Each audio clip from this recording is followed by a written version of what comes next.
Eu agora vamos entrar para outro lado. A gente já viu. Now we saw a series of very important issues. This is the question that I want to ask everybody. I've wrote it down already. But I would like to give the floor to Virgilio, who lives in Amazon. So he talks about, say 10 minutes, please. Virgilio, thank you.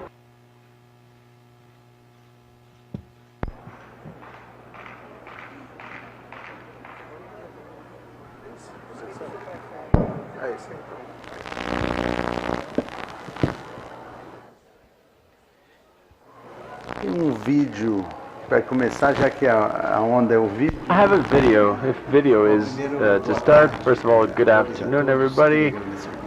I'd like to thank Bia and to greet all of the present here, of the table as well. I'm Virgilio Viana. I'm going to talk about the Sustainable Amazon Foundation, and I would like to start with an opening video that is almost ready to run, and I'm gonna create a little spoiler. I think that this table is really interesting. Each one has a different approach or a complementary approach, and I would like to talking about taking care of the people that take care of the forest. We have to look at the products, but behind the products there are people, and we're gonna emphasize them now, since other aspects have been already brought up by our colleagues before me. Virgil's video, please. We want Virgil's video. It's on his way. There it is.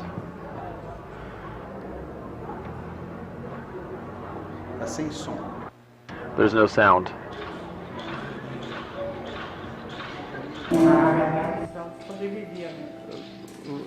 Começa de novo. Trabalhar com construção de madeira. Tem que começar de novo.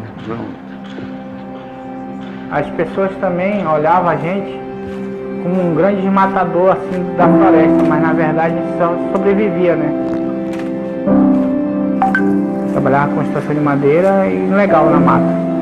Então todo dia eu ia pro mato com o destino de derrubar a árvore. E fiz isso durante 30 anos da minha vida. Essa palavra sustentável que entrou na minha cabeça que antes eu não sabia. Para mim, sustentabilidade era, sei lá, no meu tempo, tirar madeira, eu estava sendo sustentabilidade para mim. Mas aí, com a chegada da Fundação, não. A Fundação fez com que as coisas acontecessem. Trouxe vários projetos, saúde, educação, e trouxe o conhecimento para dentro da comunidade e passei a ter a oportunidade de fazer outra atividade, não ser tirar madeira, aproveitar a floresta de outra forma. E trabalhar no turismo básico comunitário para mim foi assim, uma oportunidade que mudou a minha vida, não só a minha, mas da minha família toda. Tenho uma família muito grande, né? Tenho 80 sobrinhos, meu pai faleceu e ficou só a minha mãe que já está idosa, e eu tenho a responsabilidade de ser o esteio da família agora. E a FAS trouxe o curso aqui e tive uma oportunidade de trabalho. Curso de produção sustentável, unidade de conservação, curso voltado para a nossa realidade, fazer que surgissem novos empreendedores dentro da comunidade. Hoje eu trabalho no projeto de pesquisa experimental, trabalhar com óleos vegetais e produção de açaí, e vendemos a grandes empresas de cosméticos.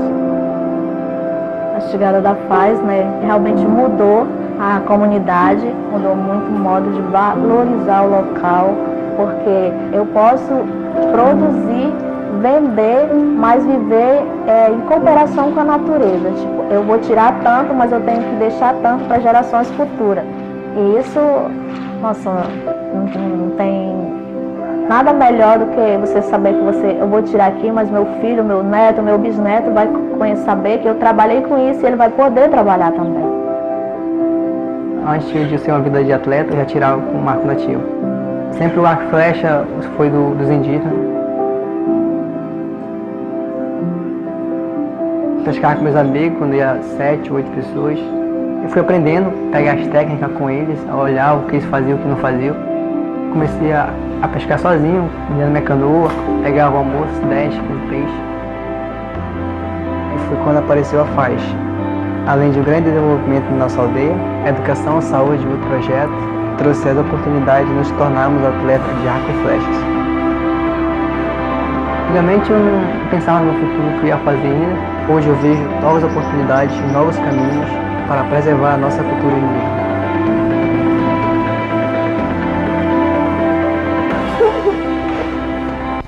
That society. Esse sustentabilidade é um desafio para todo mundo. Em qualquer lugar você pode viver sustentável, mas é um desafio. Hoje eu vejo assim, a preservação em si, só da água e floresta, não acontece. Acontece se tiver a preservação também das pessoas que moram aqui dentro da floresta. Preservando as pessoas, dando qualidade de vida boa aqui dentro, não tem órgão nenhum que quer mais preservado isso do que nós que moramos aqui.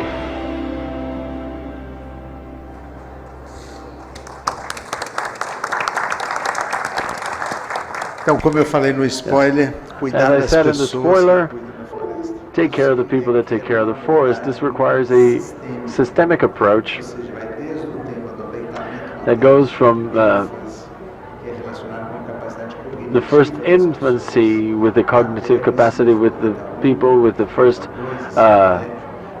elementary school, then middle school, and nowadays we have the like a little bit of a post-media middle school, and obviously we also have universities in the forest, which allows the young people not to look as the only option to migrate to the city, and developing entrepreneurship there at the area.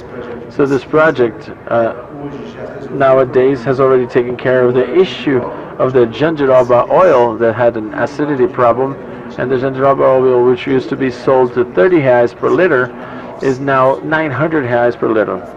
So this is a little flask instead of being sold as a granel. So Pirarucu used to be sold at 350.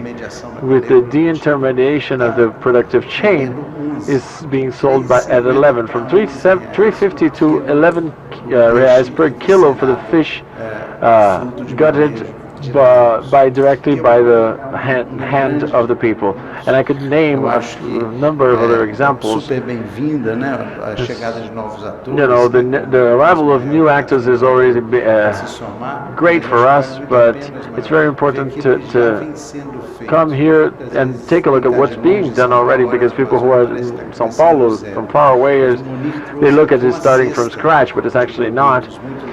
There is already a lot of really good products and some Sebrae and other institutions that are working in the area, not just in the Amazon, but in all other areas. But I think that we see a scenario that is kind of like dual, because on one side we have like a catastrophe. The data of deforestation which are in this graphic. There was a peak in 2004, and it went down all the way to 2012, and now has gone up again more acceleratedly in the last 3 years. We're living an ecological collapse in the environment of the forest. There is a tipping point coming up, but there's a lot of loss of resilience of the forest and so on and so forth. So there's an alarming situation. Crime, organized crime, is related to the illegal extraction of wood and drug trafficking. As was mentioned, there's a lot of problems nowadays. We have biopiracy in the rivers of the Amazon, which is similar to the situations in the favelas in Rio de Janeiro and the Alemão, for example, in Rio de Janeiro. So it's really serious. The situation is really serious.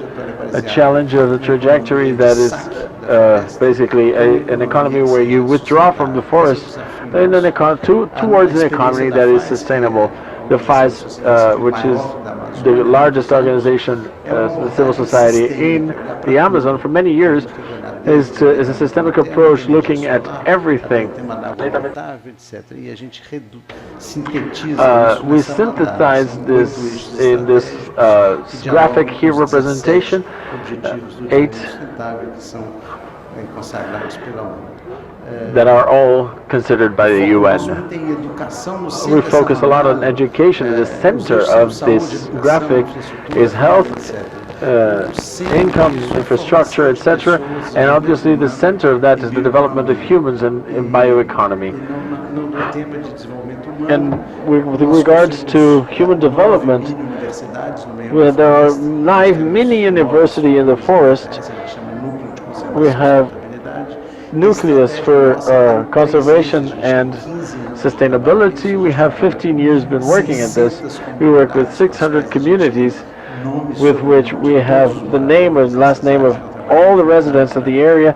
It's a work that, you know, building downside up, basically from the bottom up. This is a term that was created in the Amazon to avoid the deforestation. There are a few numbers, the Pirarucu example, talking to Oscar about this, that there's a great work with Pirarucu being transformed into very, very valuable things.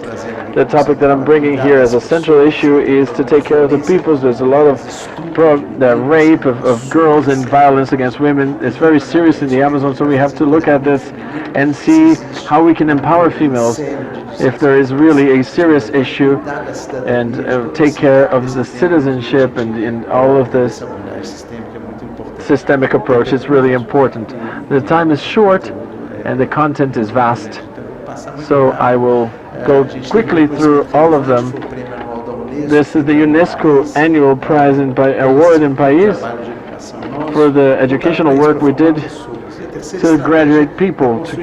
And the third strategy is to build from the bottom up, not to take things from there, is to involve people in the construction and value what we know, ethno-ecologic knowledge about nature and about natural resources. Here's a little bit of data of these 600 communities that we work on. We came away from 1/3 of the revenues of extreme poverty in about 2009. We measured every 4 years, and we were able to increase in 200% the average income is already above the level of extreme poverty. So I think it's possible to do something that envelops everyone and involves everyone and brings them together. Our really greatest challenge is to reduce inequalities. We have a very uneven country like Daci Ribeiro. We cannot be resignated in this Brazilian tragedy. The other deforestation data that we have to share reduced in the last year. There was a relevant increase in deforestation. We had 255% in the areas where we act, and I think we work about 100 million hectares, something about the size of the state of Rio de Janeiro, and the areas where we don't act, it increased about 28%, so it is possible to contain it. On one side we have a tragic scenario, we also have a few things that brings certain hope to the future. We evaluate this with 3% of but we see that in general people say that life has improved, and not to be here for such a long time, our final mission, as I would say, this is the ceiling of our we have 100% of solar energy self-sufficiency, and our challenge is to perpetrate the living Amazon with all the communities, riverside populations, indigenous people from the urban areas as well, that are very important of the equation, and for everyone else in Rio de Janeiro who reap the benefits of the forests that exports to the whole country. And as Isabel says, the Amazon either takes Brazil out of the world or puts it in the center of the world. We have the Amazon as the greatest strategic asset in our country. So deforesting Amazon is stupid in terms of national interest, because the Amazon is essential for us to maintain our agri and livestock farming production.